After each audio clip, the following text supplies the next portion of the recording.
0 to 60 can define a performance car, but it's the fastest 60 to 0 that's the aim of Tarok's brakes. From road cars to race cars, circuits, special stages, or the autostrada, nothing reduces speed like Tarok's brakes. Italy gave the world the art of Da Vinci and Michelangelo. Tarok's has given drivers the art of stopping. For more information and to acquire your own masterpiece, visit tarox.co.uk.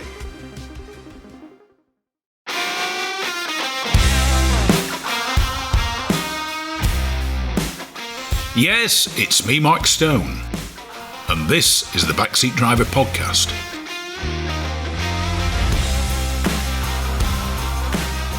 Last Saturday was the Duncan Park Rally Festival, organised as always by the Lombard Rally Series and Tim Nash. It also gave me the opportunity to have a chat with Philip Ashworth, who rallies a Volvo 142S. Not a familiar sight on the British historic rally stages, but was a popular car over in Scandinavia in period. So I had a chat with Philip as to how he managed to get one of these cars over to the UK and exactly what he thinks of it and how much he enjoys being behind the wheel. It also gave me the chance to have a word with one of UK's rallying and racing's major and most ebullient characters, Andy Ace Harrison. Andy is well known for racing and rallying single-seaters, minis especially, and various other vehicles, but one of his pride and joys is his Maurice 1800 Land Crab 1968, when the car was built and took part in the London to Sydney Rally Marathon. The car has never ever stopped rallying from all these years. So I was able to have a sit down and a chat with Andy about the car, about his racing, his involvement with Race Against Dementia, something that is extremely close to his heart and something that I have involvement with given the dementia and Alzheimer's that has affected my family. We also have the chance to chat about, very briefly, his latest rally car project, which was the X-Works Austin Allegro. Not your first thought of a rally car, but he's managed to find it and he's now busy restoring it. So sit back and enjoy my chat with Philip Ashworth and his Volvo 142S and Andy Ace Harrison. As I said, a man who races and rallies virtually anything and everything with four wheels.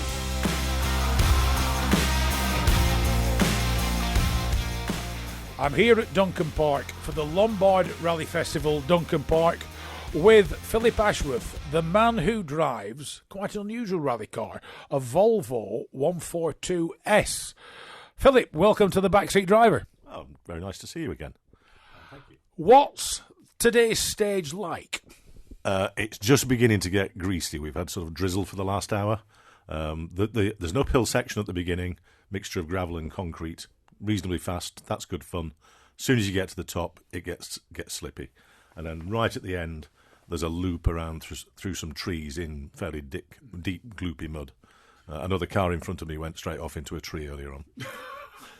He's since gone home. Now, you rally an old Volvo, but not the ones that people are used to seeing. Most people are used to seeing the Amazons and the Amazon's predecessor, but a 142 is an unusual rally car, or it is in England.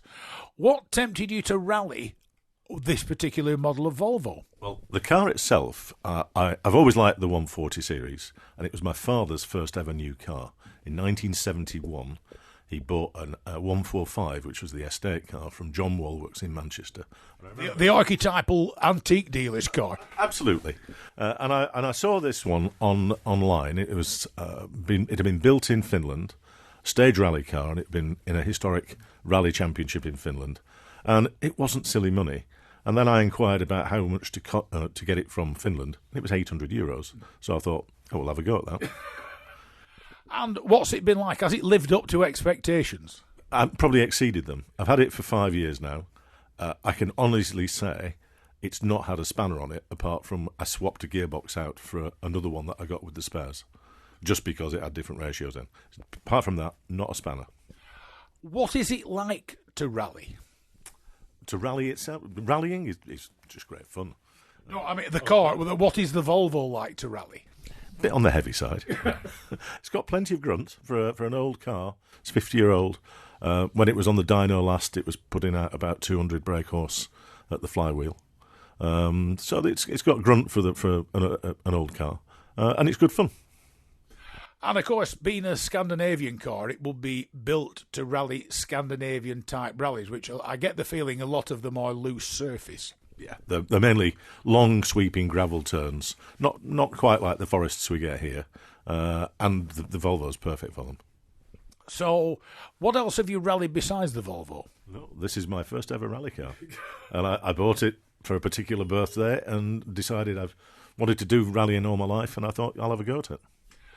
What's the attraction of rallying? Well, you get to drive city cars quickly, and it's just great fun. I've tried circuit racing, but you get a lot more fun on a rally circuit, on a rally track. So, what else are you doing this year with it? I'm probably going to do a couple more of Tim's rallies. I think there's one coming up in Lincolnshire. There's also a rally festival up in Northumberland, Brunton Airfield, which I'm going to try and do in July. And then we'll just see how the year goes on after that. Well, the beauty of the one in Lincolnshire, Grimesthorpe, it is incredibly fast. It's a very fast, predominantly tarmac stage. So it'll be a different sort of venue and a different sort of stage compared to what you and the car are used to. It certainly will. I've not done a very fast tarmac stage in this yet. Philip Ashworth, thank you very much indeed for joining me on The Backseat Driver. It's a pleasure. Nice to see you again.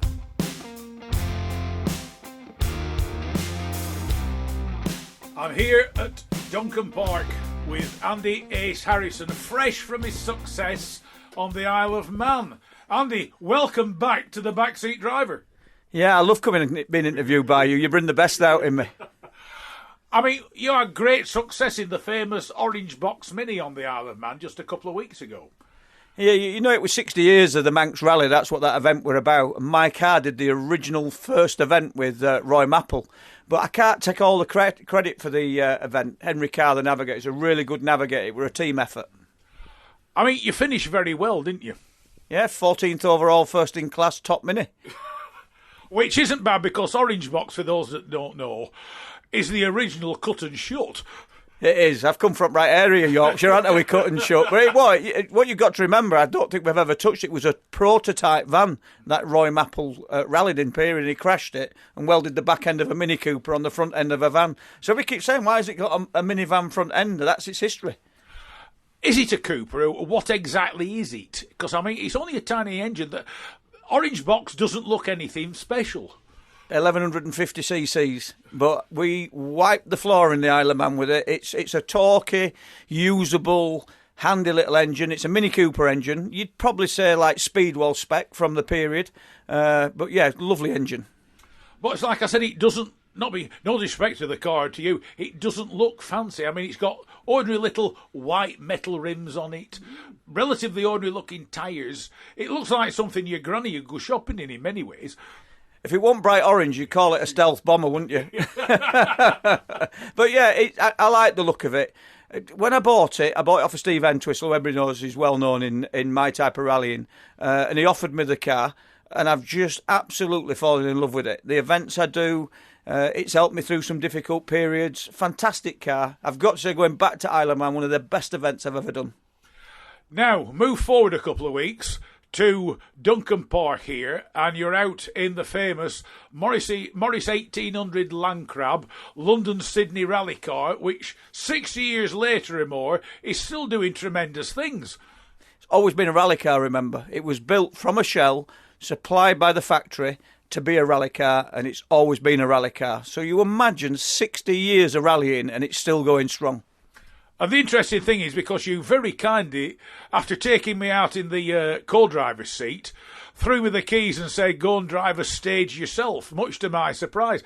But you sat in a rally car that did one of the world's greatest events. It's still got its walnut dashboard, it's still got its heater, It's still got its ashtray, it has the old-fashioned Speedo in it. In fact, you're sat in a road car that just happens to be one of the world's greatest and historic rally cars. You've got to take your hat off to the to BMC. I mean, that is a strong car. That ain't seam welded and welding cages. That is a factory car. Now, don't get me wrong, there's a little bit of seam welding along the sills to give it some rigidity. But that is a factory car. That ain't uprated suspension. That's not fancy suspension. There's no fancy shock absorbers on it. That is what you could have bought at BMC in 1968, an 1800S. Which means it's an MGB type engine. It's a standard 4-speed H-pattern gearbox. It's a normal handbrake in it. I mean, it's still got its indicator stalks and everything else. But apart from the fact it rattles a little bit now, because of what it's been doing for all these years, I mean, it's such an unusual car to drive, because it's like driving a road car. It just floats about. And I told you before you went out in it, the tip with the car is you don't grip it by the scruff of its neck. You actually release the grip and let the car do its own thing. So just hit the throttle and just sort of guide it along the way. It's like a stallion. Just guide it. And you learn. I mean, I can't believe Cat Lunge just come up to me and told me how well you went. She never said that about me. The interesting thing is, it's like I said, it's like driving a road car. You're driving a special stage here at Duncan Park on a mixture of tarmac, gravel, mud, shale, everything. And apart from the fact I did worry a photographer because I was wide into a corner, mainly because I couldn't find second gear all of a sudden, you just lift it, tucks in, you floor it, and away it goes again. Nobody's seen that, cameraman. We're going to have a look in grill and nudge bar, make sure you didn't collect him. But it's a fantastic car. People come and look at it after you've actually been out and staging it, because all of a sudden they wake up, people came up to me and said, "Bah, you're driving that car really well." Kat said that same to you, and you were worried about people catching you. I said, don't worry about people catching you. That car's designed to cover land. That's what it was designed to do. Well, when we set off, I was hoping to be at the back of all the cars, so I won't cause anybody a problem. As it was, it didn't work. I had a white Alfa Romeo GTV behind me, and I must confess, because I always drive in dark glasses because of my sensitivity to bright light, my co-driver didn't notice me keep looking in the rear-view mirror, and I thought that Alfa's going to be right up my back end by mid-distance, and he never caught me. No, it wouldn't. As long as you concentrate on keeping that car going forward, they won't catch you.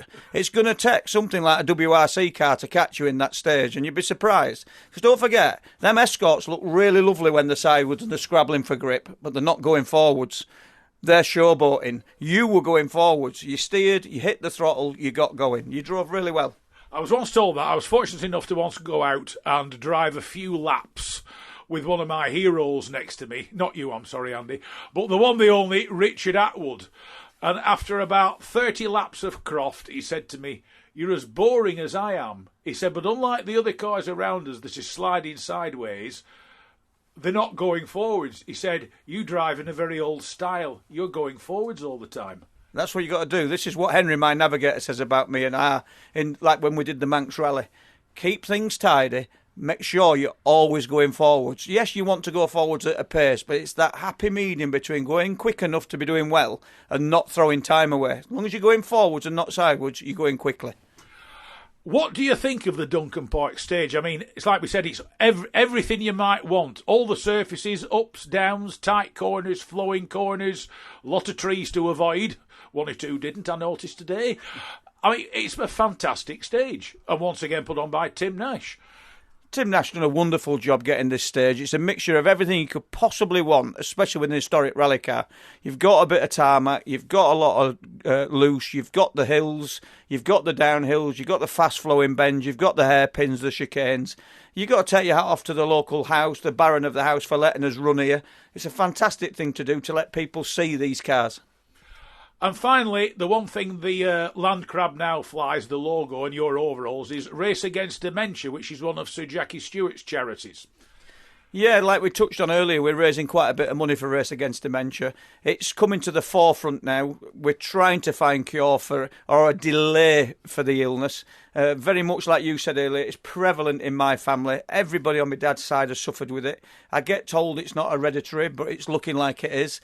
I'm worried myself, like you touched on it yourself, that, you know, am I forgetful because I'm busy or this? So I do like raising money for the charity. At Goodwood last year, we raised 250 grand as a group of people. The Goodwood made it their charity of the event, which was wonderful. And we raised £1,000 at Race Retro. So we're lifting the profile. So we're doing the 2023 tour for Race Against Dementia. So what else is in front of you for 2023 and which car? Well, it's a mixture of cars, really. We've just entered a hill climb over at Kirby Longsdale, Barben. Hill climb I've always wanted to do, so that's in the Grey Mini. Orange Box is out with me and Henry again through the year. We'll be doing Northumberland Rally and various other road rallies. We have got a run at the Goodwood Festival of Speed Forest Stage in the Land Crab, which seems to turn heads because we like that jump. But anything we get invited to, anything that I like the look of this year is what we're doing. So, but you are still doing a bit of circuit racing? Yeah, I've got to go around in circles. Them navigators talk to me. I can't get used to that. Turn right, turn left. I know where I'm going. I'm a race driver. And the other interesting thing is you're restoring another Britty Laley works car, probably even more unlikely than the Land Crab, an Allegro.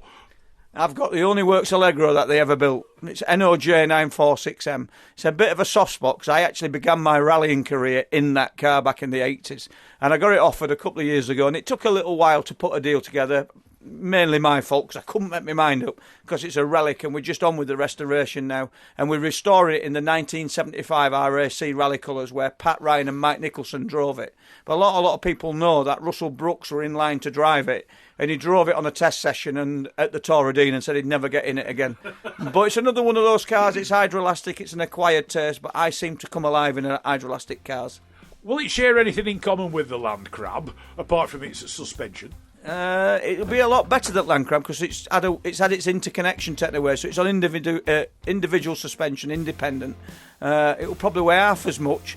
It's a little bit shorter. But the thing about the Land Crab, its length and its weight is what makes it stable. That's the thing.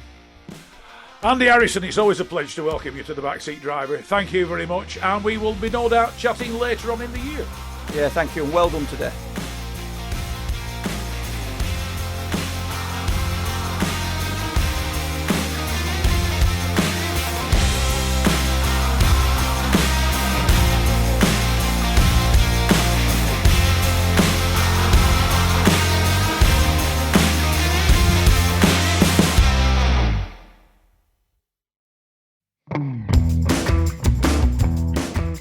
Rarely beaten on price, never beaten on service. Whether it's cars, bikes or commercials, Hodder Tyres are the best in the business. And when it comes to tyre expertise and advice to supplying the correct tyres for your vehicle's specific requirements, nobody comes close to David Lakin and the Hodder Tyres team.